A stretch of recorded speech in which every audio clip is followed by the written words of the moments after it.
بسم اللہ الرحمن الرحیم۔ شروع کرتی ہوں اللہ کے بابرکت نام سے جو بڑا مہربان اور نہایت رحم کرنے والا ہے۔ آپ سب کی خدمت میں میرا السلام علیکم اور ویلکم ہو گیا ہمارے چینل اوراق پر۔ خالد بن ولید The Legendary Warrior of Islam Part 19۔ فروخت موت کے خوف سے مندر کے ایک بغلی دروازے میں داخل ہو گیا۔ خالد رضی اللہ تعالیٰ عنہ اس کے پیچھے گئے، ایک کمرے سے گزر کر اگلے کمرے میں گئے تو وہاں ایک دیوی کا بڑا ہی خوبصورت بت چبوترے پر رکھا ہوا تھا۔ فروخت نے بت کی طرف اشارہ کیا اور بت کے آگے فرش پر لیٹ گیا۔ مندر کی داسیاں بھی آ گئیں۔ خالد رضی اللہ تعالیٰ عنہ نے تلوار سے اس حسن کی دیوی کا بت توڑ ڈالا اور اپنے سواروں سے کہا کہ بت کے ٹکڑے اٹھا کر باہر پھینک دیں۔ پر وہ داڑے مار مار کر رو رہا تھا اور داسیاں بین کر رہی تھیں۔ خالد رضی اللہ تعالیٰ عنہ نے دیویوں کے بت بھی توڑ ڈالے اور گرج کر پروت سے کہا کہ اب بھی تم اسے دیوی مانتے ہو جو اپنے آپ کو ایک انسان سے نہیں بچا سکی۔ پروت دھاڑے مارتا رہا اور خالد رضی اللہ تعالیٰ عنہ فاتحانہ انداز سے اپنے گھوڑے پر سوار ہوئے اور اپنے سواروں کو واپسی کا حکم دیا۔ جب خالد رضی اللہ تعالیٰ عنہ اپنے 30 سواروں کے ساتھ مندر سے دور چلے گئے تو پروت نے جو دھاڑے مار مار کر رو رہا تھا بڑے ہی زور سے قہقہا لگایا۔ پجارنی جو بین کر رہی تھی وہ بھی ہنسنے لگی۔ عزا کی توہین کوئی نہیں کر سکتا، پروت نے کہا۔ خالد جو خود عزا کا پجاری ہوا کرتا تھا بہت خوش ہو کے گیا ہے۔ اس نے عزا کا بت توڑ ڈالا۔ عزا زندہ ہے، زندہ رہے گی۔ یا رسول اللہ صلی اللہ علیہ وآلہ وسلم، خالد رضی اللہ تعالیٰ عنہ نے نبی اکرم صلی اللہ علیہ وآلہ وسلم کو اطلاع دی کہ میں عزا کا بت توڑ آیا ہوں۔ کہاں تھا یہ بت؟ نبی اکرم صلی اللہ علیہ وآلہ وسلم نے پوچھا۔ خالد نے رضی اللہ تعالیٰ عنہ نے کہا وہ مندر اور اس کا وہ کمرہ بھی بتایا جہاں انہوں نے وہ بت دیکھا اور توڑا تھا۔ تم نے عزا کا بت نہیں توڑا خالد، نبی اکرم صلی اللہ علیہ وآلہ وسلم نے کہا۔ واپس جاؤ اور اصلی بت توڑ کر آؤ۔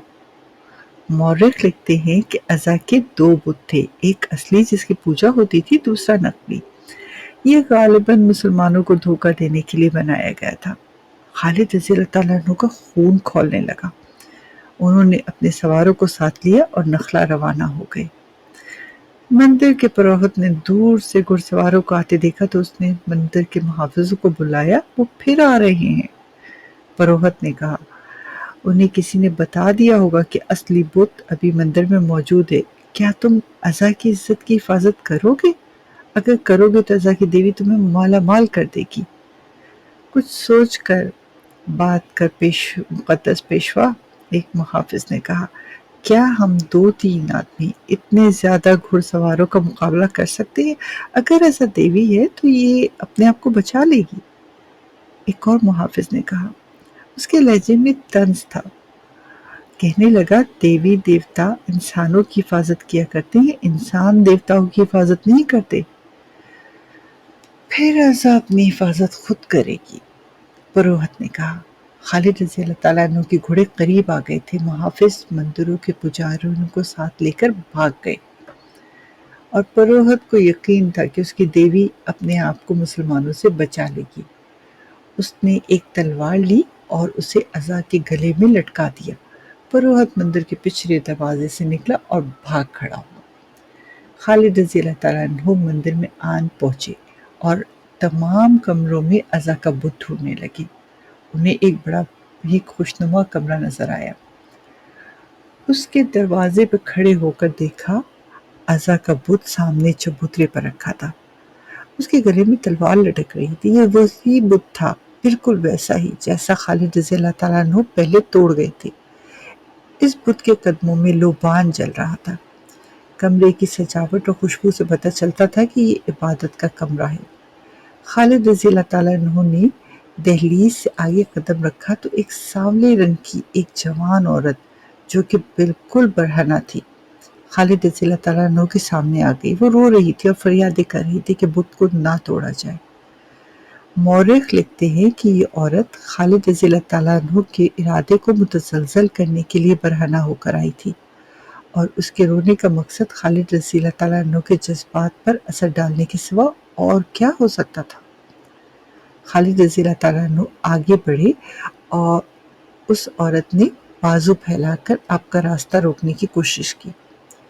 خالد رضی اللہ تعالیٰ عنہ نے نیام سے تلوار نکالی اور اس عورت پر ایسا زوردار وار کیا کہ اس کا ننگا جسم 2 حصوں میں کٹ کر رہ گیا۔ خالد رضی اللہ تعالیٰ عنہ غصے سے بپھرے ہوئے بت تک گئے اور اس کے کئی ٹکڑے کر دیے۔ طاقت اور خوشحالی کی دیوی اپنے آپ کو ایک انسان سے نہ بچا سکی۔ خالد رضی اللہ تعالیٰ عنہ مندر سے نکل کھڑے ہوئے اور گھوڑے پر سوار ہوئے اور ایڑ لگائی۔ ان کے سوار بھی ان کے پیچھے جا رہے تھے۔ مکہ پہنچ کر خالد رضی اللہ تعالیٰ عنہ نبی اکرم صلی اللہ علیہ وآلہ وسلم کے حضور پہنچے۔ یا رسول اللہ صلی اللہ علیہ وآلہ وسلم، خالد رضی اللہ تعالیٰ عنہ نے کہا، میں عزا کا بت توڑ آیا ہوں۔ ہاں خالد، رسول کریم صلی اللہ علیہ وآلہ وسلم نے کہا، اب تم نے عزا کا اصلی بت توڑا ہے، اب اس خطے میں بت پرستی نہیں ہوگی۔ قریش کا جو شیلا اور مشہور جنرل اکرمہ مکی کے راستے میں خالد رضی اللہ تعالیٰ عنہ کے خلاف آخری معرکہ لڑ کر روپوش ہو گیا تھا۔ اس نے اور صفوان نے اپنے قبیلے کے سردار کی حکم عدولی کی تھی۔ اسے اپنا انجام بہت برا نظر آ رہا تھا۔ اسے یہ بھی معلوم تھا کہ رسول کریم صلی اللہ علیہ وآلہ وسلم بھی اس کی خطا کو نہیں بخشیں گے کہ اس نے اسلامی فوج کے اس دستے پر حملہ کیا اور پھر دستے کے 2 آدمی شہید کر دیے تھے۔ اکرمہ کی بیوی مکہ میں تھی۔ تاریخوں میں واضح اشارہ ملتا ہے کہ رسول کریم صلی اللہ علیہ وآلہ وسلم نے فتح مکہ کے بعد قریش کی 4 عورتوں اور 6 آدمیوں کے قتل کا حکم دیا تھا۔ انہوں نے مسلمانوں کو بہت تکلیفیں پہنچائی تھی اور مسلمانوں کے خلاف سازشیں تیار کی تھی۔ انہیں مرتدد کہا جاتا ہے۔ ان میں ہند اور اکرمہ کے نام خاص طور پر شامل تھے۔ ابو سفیان کی بیوی ہند ہر اس انسان کے خون کی پیاسی ہو جاتی تھی جو اسلام قبول کر لیتا تھا۔ اکرمہ کی بیوی مکہ میں ہی تھی۔ فتح مکہ کے 2-3 روز بعد ایک آدمی اکرمہ کے گھر آیا۔ میں تمہارے لیے اجنبی ہوں بہن، اس شخص نے اکرمہ کی بیوی سے کہا۔ اکرمہ میرا دوست ہے، میں قبیلہ بنو بکر کا آدمی ہوں۔ تمہیں معلوم ہوگا کہ اکرمہ اور صفوان نے مسلمانوں کا رستہ روکنے کی کوشش کی تھی، لیکن اس کے ساتھ بہت تھوڑے آدمی تھے۔ اس کا مقابلہ خالد سے تھا جو تجربہ کار جنگجو اور اس کے ساتھ آدمی بھی زیادہ تھے۔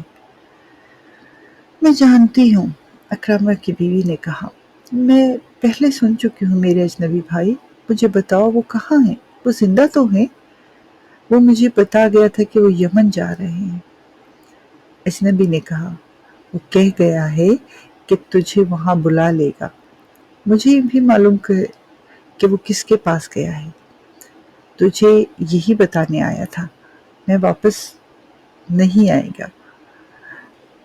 اسے یہاں آنا بھی نہیں چاہیے، اکرمہ کی بیوی نے کہا۔ وہ آ گیا تو اسے قتل کر دیا جائے گا۔ تم تیار رہنا، اجنبی نے کہا۔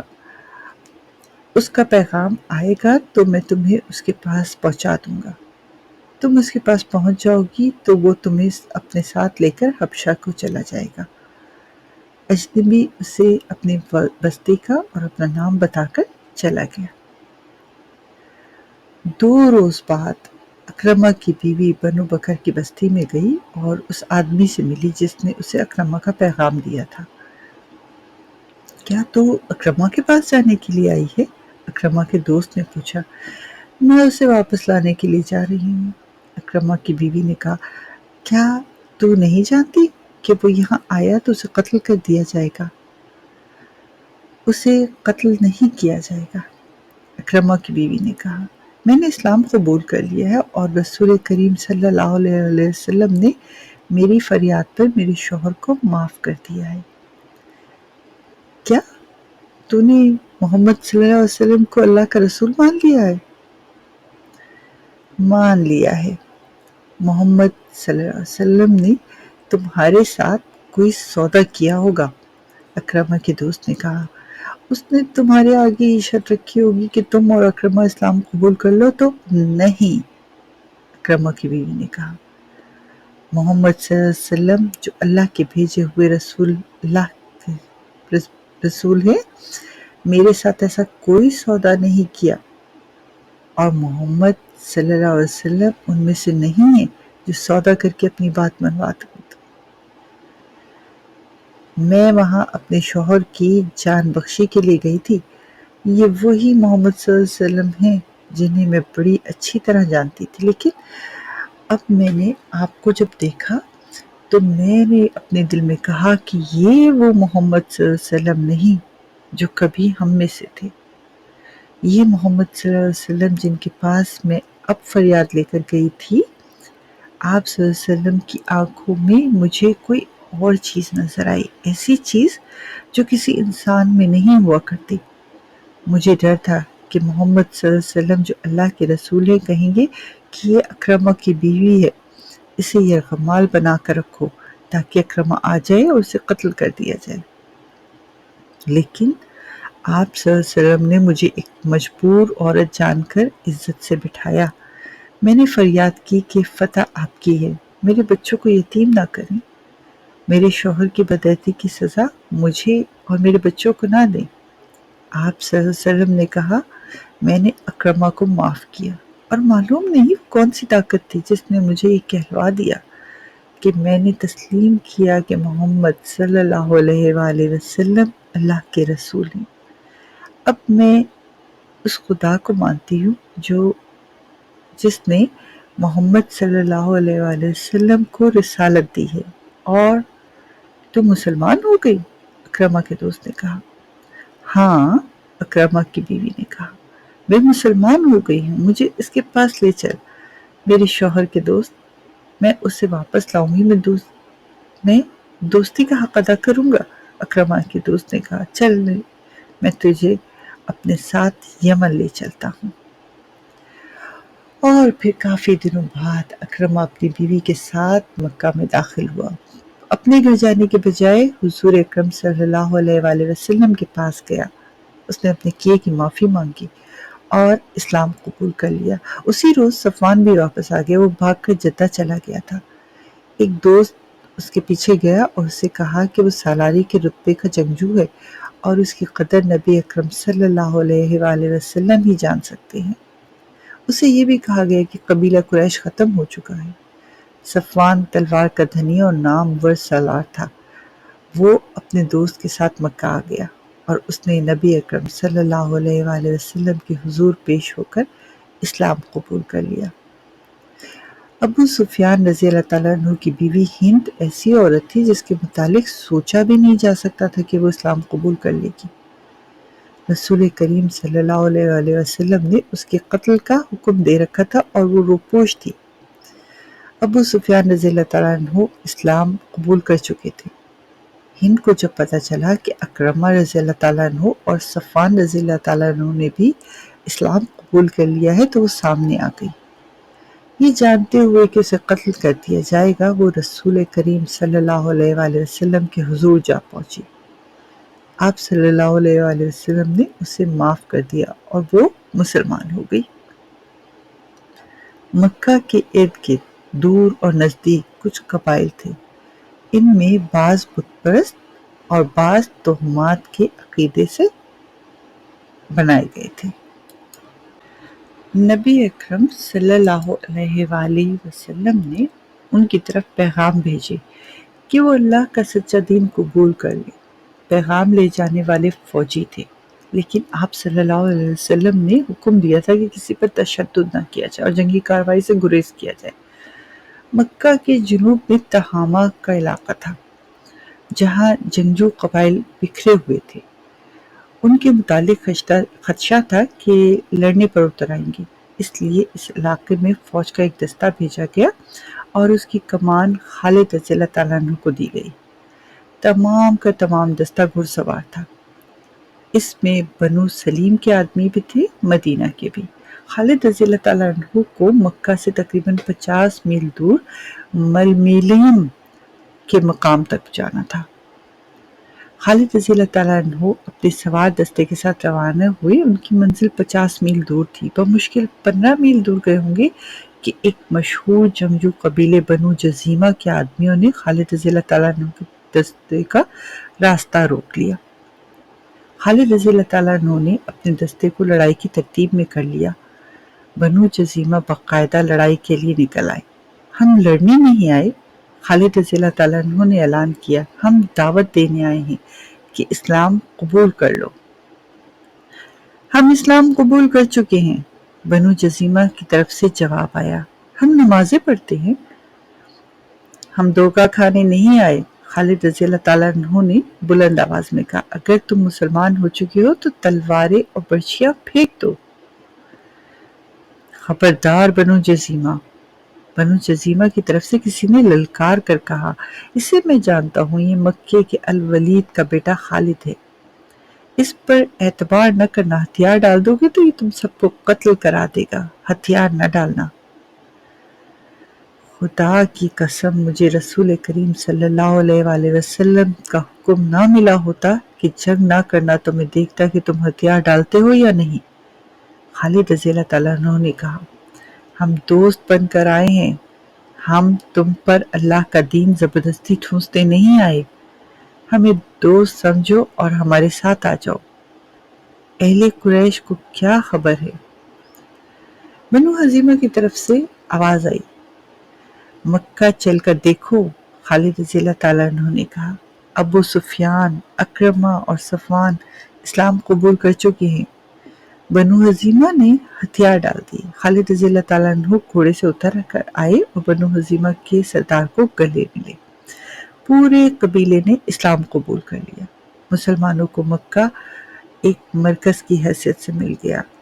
یہ سورج کی مانند تھا جس کی کرنیں دور دور تک پھیلنے لگیں، لیکن اسلام کی دشمن قوتیں یکجا ہو رہی تھی۔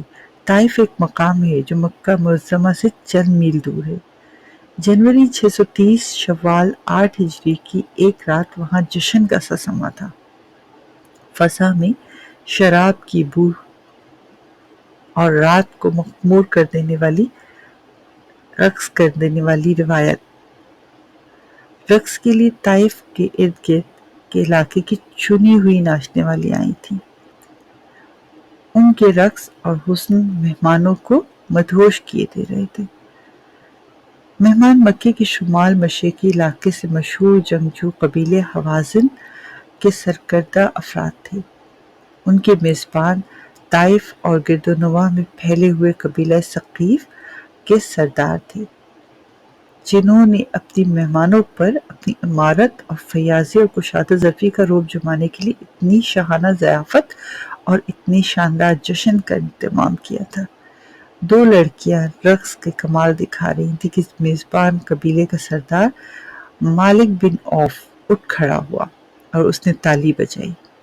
ساز خاموش ہو گئے، ناچنے والیاں بت بن گئیں اور ان کی نظریں مالک بن عوف پر جم گئیں۔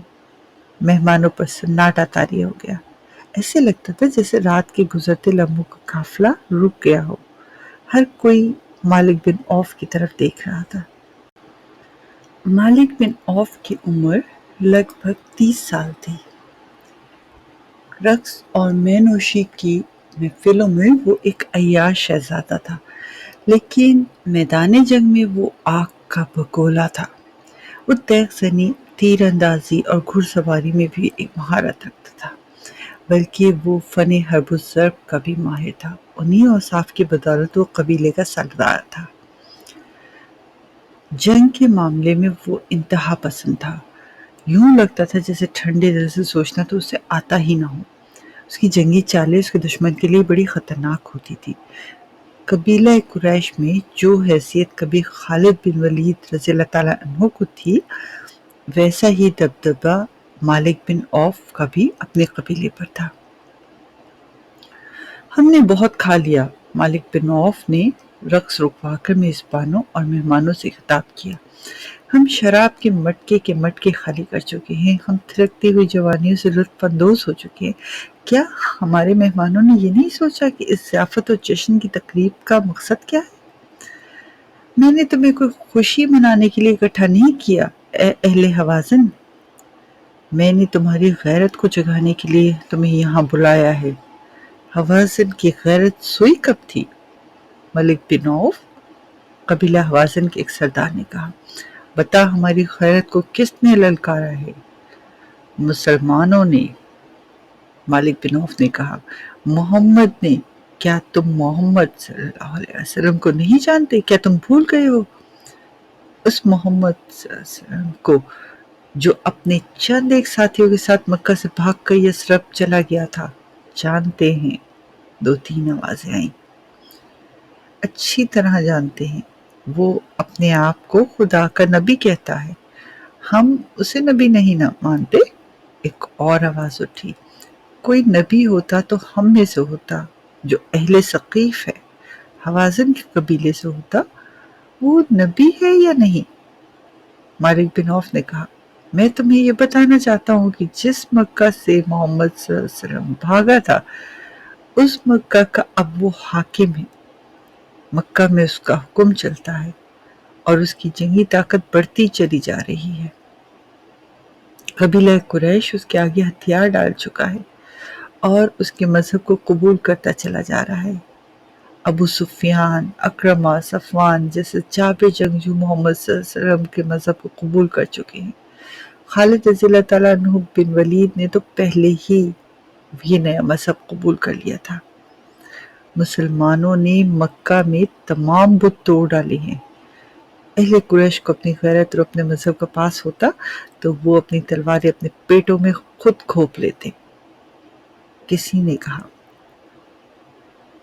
اب ستاروں سے دھرا یہ آسمان دیکھے گا کہ حوازن اور ثقیف کو اپنی غیرت کا کتنا پاس ہے۔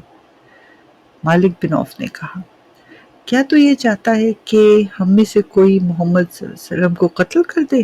قبیلہ حوازن کے ایک سردار نے کہا، اگر تو یہ کہنا چاہتا ہے کہ تو ایسا کر، یہ کام میرے سپرد کر۔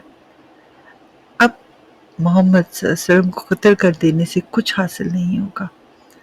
مالک بن عوف نے کہا، اسے کر دو گے تو اس کے پیروکار اسے اپنے دلوں میں زندہ رکھیں گے۔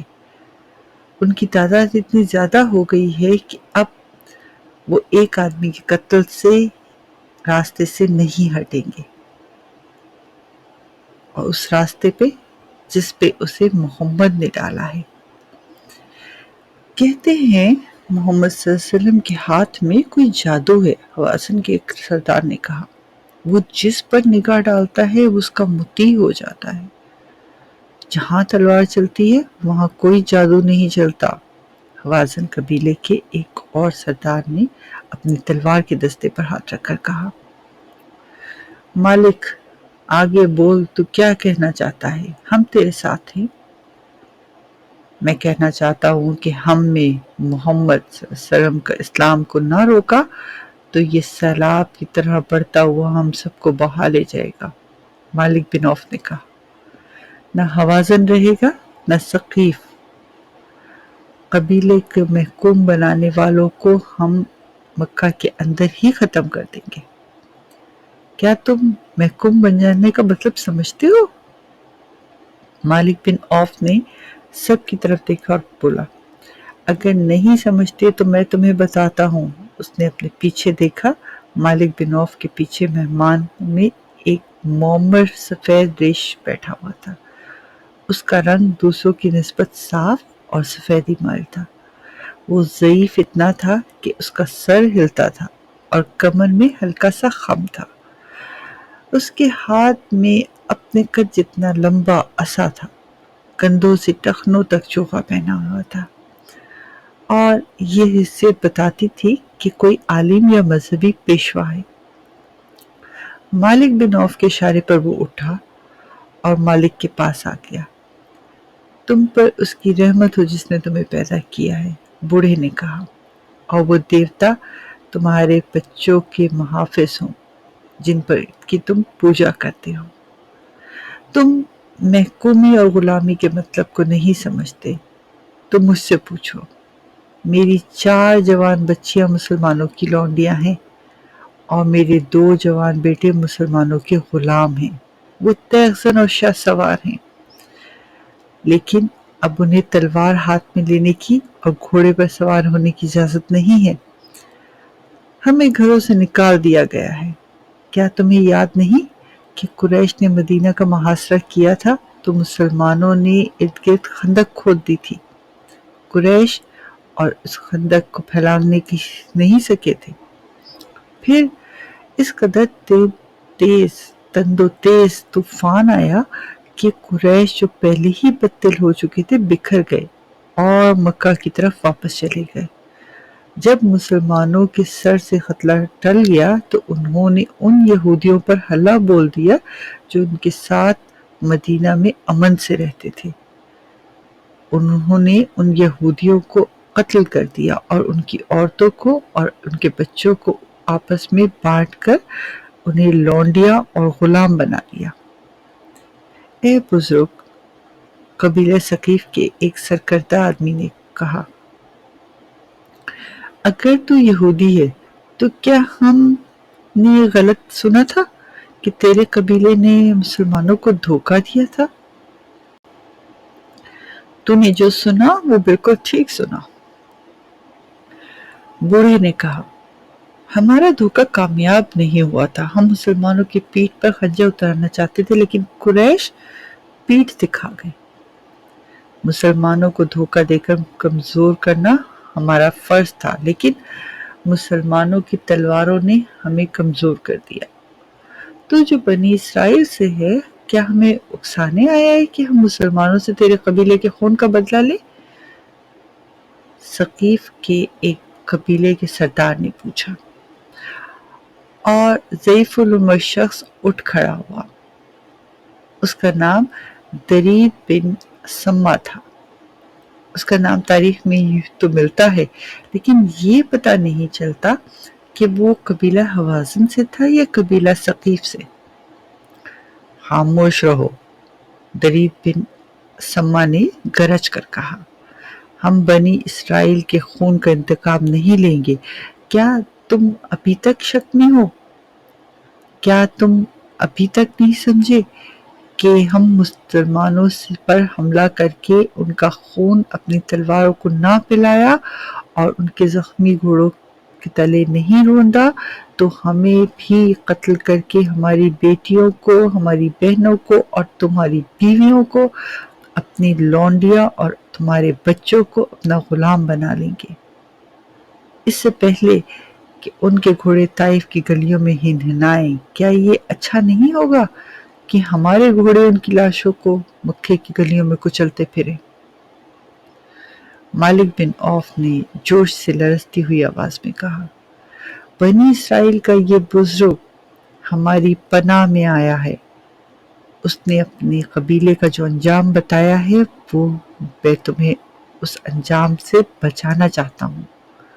اٹھو اور لات کے نام پر حلف اٹھاؤ کہ ہم محمد صلی اللہ علیہ وسلم اور اس کے پیروکاروں کو، جنہوں نے مکہ کے تمام بت توڑ ڈالے ہیں، ختم کر کے اپنی عورتوں کو منہ دکھائیں گے۔